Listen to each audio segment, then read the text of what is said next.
Hello ladies and gentlemen, Top Hat Gaming Man here, welcoming you to another Fighting Game Thursday. If you're a reviewer of my Sunday series, Handhelds Around the World, you will be aware that I am spending this month travelling across Romania.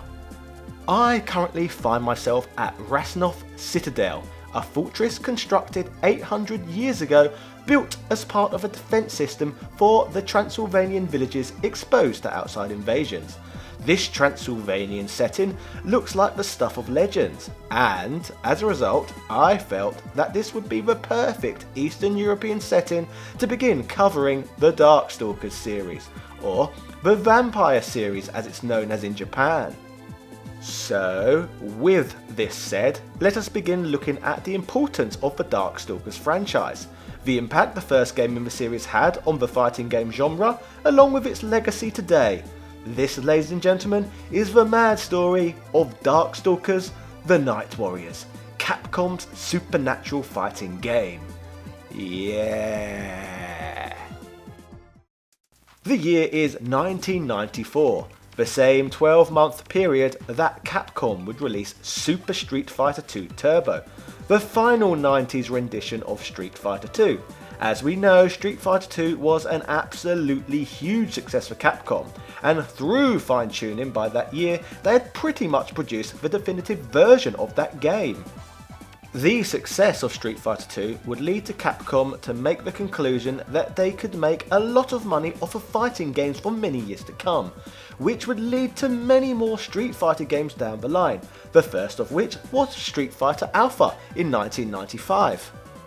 In 1994 though, in the arcades, Capcom would test the water with a completely new fighting game franchise that would launch a whole series of games that remain hot cult favourites even to this day.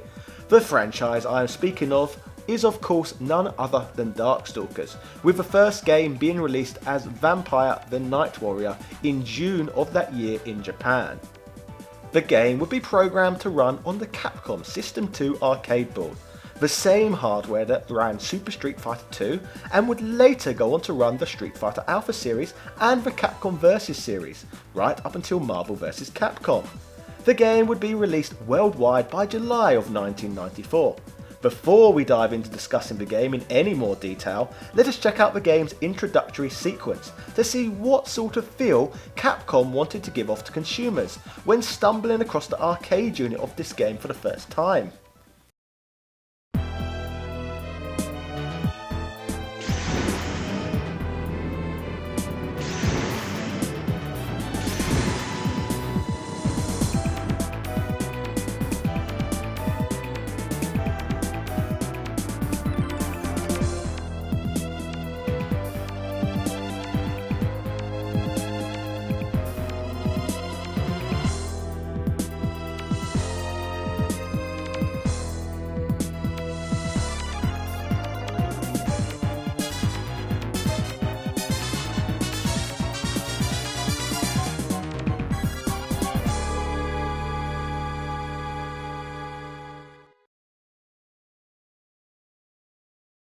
Ooh, spooky. As you can see, the intro starts out with the sounds of thunder and the imagery of lightning, to now the ultimate creepy cliche the instant the game starts.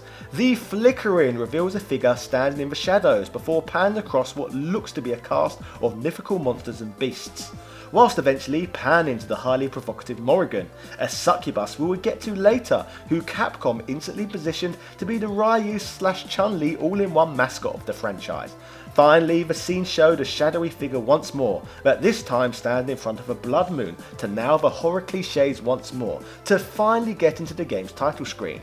To be fair, Capcom did an excellent job of presenting the theme of the game in the 45-second opening scene. Past this point, we arrive at the player select screen, where the player is offered a choice of 10 different fighters to choose from. We will get to discussing some of these characters shortly, but first, I guess I should discuss this game's plot and actual premise, as it's a bit different from a simple tournament story found in many fighters, as you can probably tell from the game's presentation. The story of this game starts out with a powerful alien demon known as Pyron, who invades Earth to add to his collection of planets that he has devoured. Due to this, the The only ones who could save the planet are the world's most fearsome monsters. These act as a last defense of mankind. The monsters of which I speak of are characters that are either based on various iconic literary, cinematic monsters, or inspired by international mythology and fairy tales. There really is a mixture of humanity's culture here when it comes to the fighting roster selection. So that gives you a brief backstory of what's going on, but let us be honest, who needs much of a backstory when it comes to fighting games? It is the gameplay and the unique and interesting characters that are most important. So let us have a quick rundown through all the different fighters found within this game. First off, we have Dmitry Maximov. This character is a vampire who comes from a castle right here in Romania, very much like the location I am presenting this video from today. This is also the character who we saw as a shadowy figure during the game's introductory sequence, who is on a quest to consume the alien lifeform to add to his power. Secondly, we have John Talbane, who, as you can see from this gameplay, is your everyday werewolf. Much like myself, John Talbane is an Englishman who shows off a darker side during a night with a full moon. Ooh. Thirdly, we have Victor von Gerdenheim, which is perhaps the most stereotypical German name I've ever heard. As you have probably noticed, Gerdenheim rhymes with Frankenstein, so as a result is pretty much the same character who features the same backstory. Next up, we have Lord Raptor, who is surprisingly an Australian zombie rock star. Hilariously, he was a rock star who died young, however was granted special powers by leading satanic chanting offering souls during his concerts. Despite this though, he is apparently a good guy and plans to take down the Emperor who empowered him. Further to this, we have Bishamon, who as you can see is a cursed samurai from Japan. He dons the demonic armour and uses the bloodthirsty sword. Moving on, we have Riku, who I guess is the game's answer to Blanca, with them both being from Brazil and all. Like Ben Stiller in Zoolander, Riku holds the role of a merman. Riku comes from a kingdom hidden deep beneath the Amazon rainforest and is one of many fighters gunning to stop the alien invasion. We then have Sasquatch, who, as you can guess, is a Sasquatch, aka Bigfoot, who as a result lives in Canada. Buddy. However, let's be fair, we get Sasquatch sightings all over the world, just carrying different names, so they could have made him from anywhere really. I wish they had made him the Australian Bigfoot, who is known as Yowie, which is a name I genuinely prefer, as I just find it a little bit more comical for this beast. Oh my god mate, look, it's Yowie! Now we have gone through those characters, I guess it is time to touch on those we have already briefly looked at during my Marvel vs Capcom analysis. The first of these is Anakaris, who is an Egyptian mummy from the year 2664 BC. The character appears to be based on the mummified corpse of Tutankhamun, bearing in mind that Anakaris was a pharaoh at the age of 12. The character cunningly saw his own revival and had a pyramid and a sanctum created ready for his return. To cover next, we have Felicia, a character who appears to be a member of the furry fandom's Wet Dreams. As expected, this bizarre character hails from the United States of America, land of the free and perverse animators. Then again, Japan is no better, hence the fact that they created her in the first place. Felicia is literally a Catwoman. Not really a lot to say though past that point. Finally, from the selectable roster, we have the franchise player of this game, Morrigan Ainsland, a succubus who apparently hails from Scotland. This highly sexualised character was hugely popular and as a result would go on to appear in countless other games outside of the Darkstalkers series. For this reason, I would suspect more people are familiar with this character than they are the actual Darkstalkers franchise themselves, and for this reason I feel it is only a matter of time before she is going head to head with Simon Belmont and Bayonetta within a Smash Bros game. In addition to the game's 10 selectable characters, the title also features 2 non-playable boss characters who we shall run over. The first of these is Huitzil, one of the many robots created by the alien Pyron 65 million years ago. Since then they were unearthed and used by Mayan civilization in Central America, however in present day they are back under Pyron's command. This now brings us to the game's end boss, the alien known as Pyron himself. He is from a planet known as Hellstorm and from a race who loves war. He is reportedly a highly evolved lifeform whose goal is to consume planet Earth. So that was the eclectic cast of the first ever Darkstalkers game. But past this point, what of the game itself, and how does it handle mechanically in comparison to other games of the same genre? Well, this game is a versus fighter, and as a result does share many similarities. However, the title also innovated in a number of different ways too. At its heart, the game uses the same gameplay system Capcom have trialled and tested with Street Fighter 2. However, new features were implemented to further build on gameplay. Firstly, in this game, characters had the ability to walk and crouch, a function that was absent at that point from the Street Fighter series. Darkstalkers was also the first game to feature air blocking and chain combos, mechanics that will become staples of future Capcom games and many fighting games in general. These features would debut right here. Further from this, the game also featured its own meter system, similar to the one found in Super Street Fighter 2 Turbo from earlier that same year. This meter, when filled, allowed each character to perform their own unique combo type move, these known as ES moves in Darkstalkers. The meter also allows characters to perform powered up versions of their special moves, known as EX moves. This is a concept that will continue to be used throughout the Darkstalkers franchise, and later be reused within Street Fighter 3, which was a surprise to be sure, but a welcome one. In terms of the game's visual presentation, the game set the trend stylistically for how 2D Capcom fighting games would be presented for many years to come. The game featured an anime art style and looked much more like a Japanese cartoon than Street Fighter 2 had looked previously. This visual art style would continue on past this game, with the Street Fighter Alpha series, the Capcom vs series, Street Fighter 3 and other Capcom fighters opting to all go down the anime inspired route. Speaking of anime, the game would get multiple licensed tie-ins down the line, including books, comic books, a released CD soundtrack, and even TV anime of its own down the line. The franchise was popular enough in Japan to deem all of this necessary. Going back to the game's look, the backgrounds are bright, vivid, and each of the stage backdrops accompany each different character well. Not every stage is just dark and creepy, there is genuine variety on offer here to be experienced.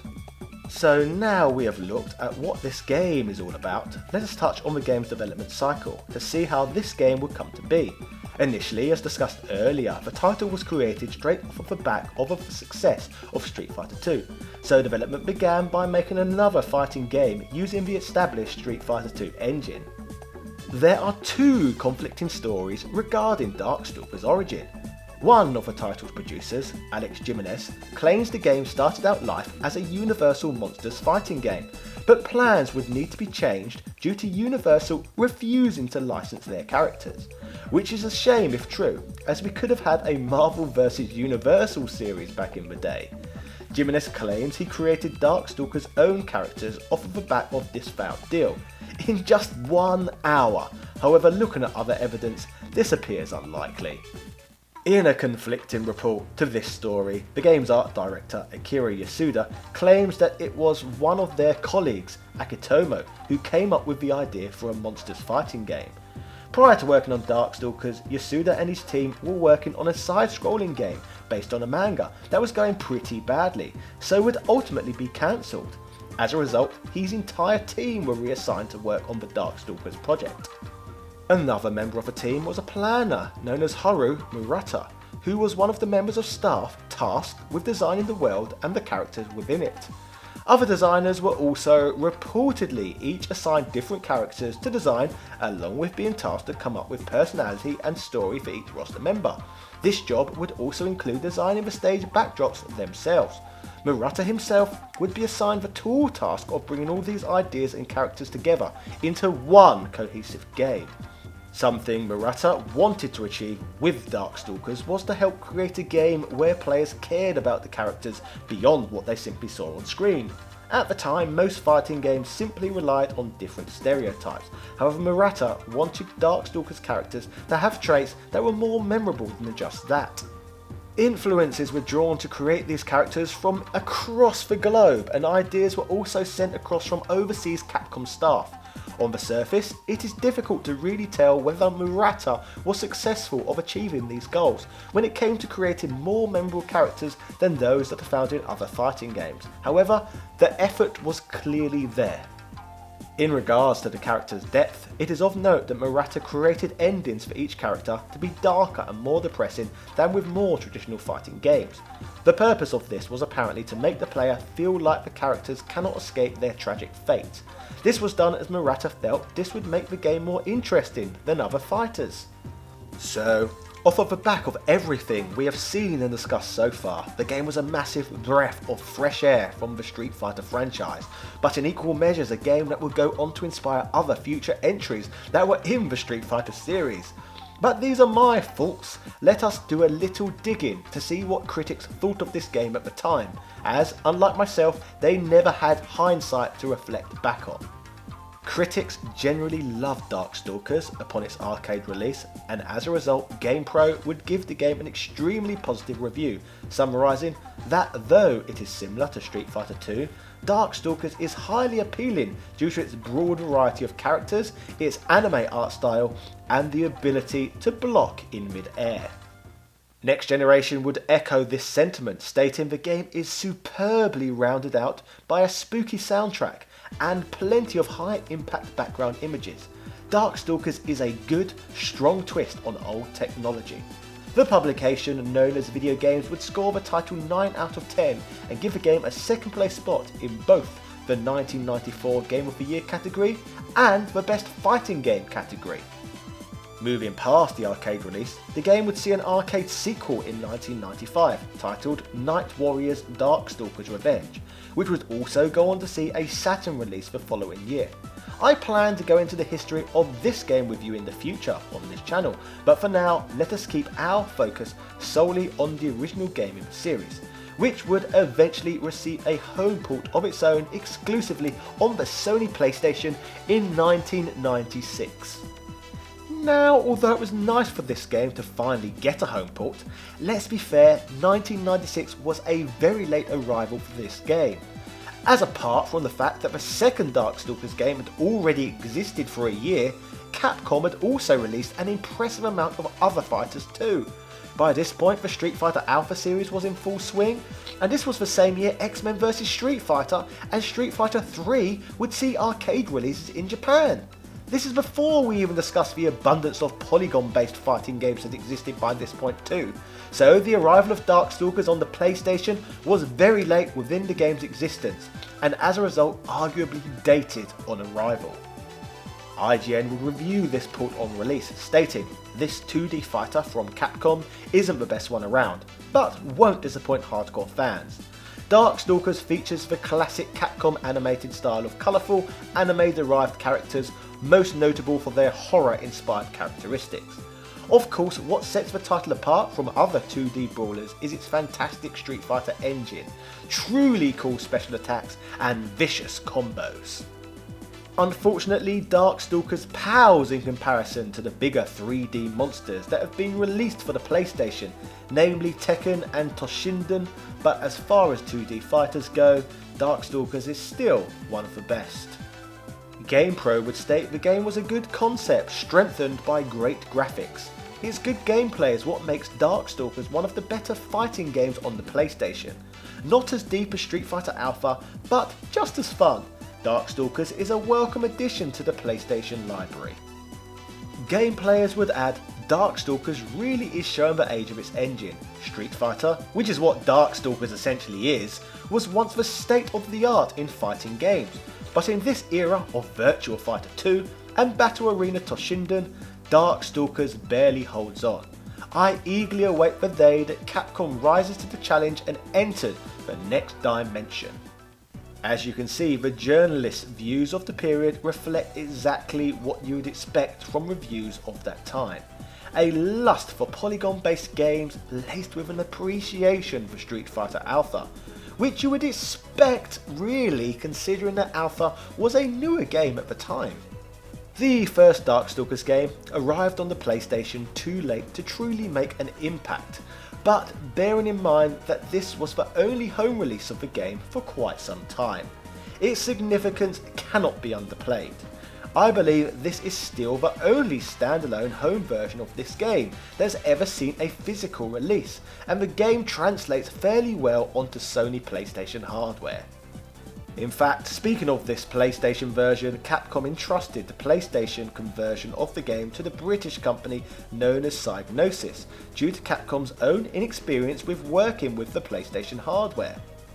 The idea originally was to have this port out by April of 1995, however, a protracted development cycle would slow down this game's release, resulting in it hilariously arriving after the game's sequel, would see a release on the Sega Saturn, which as mentioned we shall talk about in the video very soon.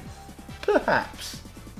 Apart from the PlayStation version, it is of note that a 32X version was also planned, however this was cancelled altogether due to a combination of the port being delayed and the Sega 32X's lack of popularity in the first place.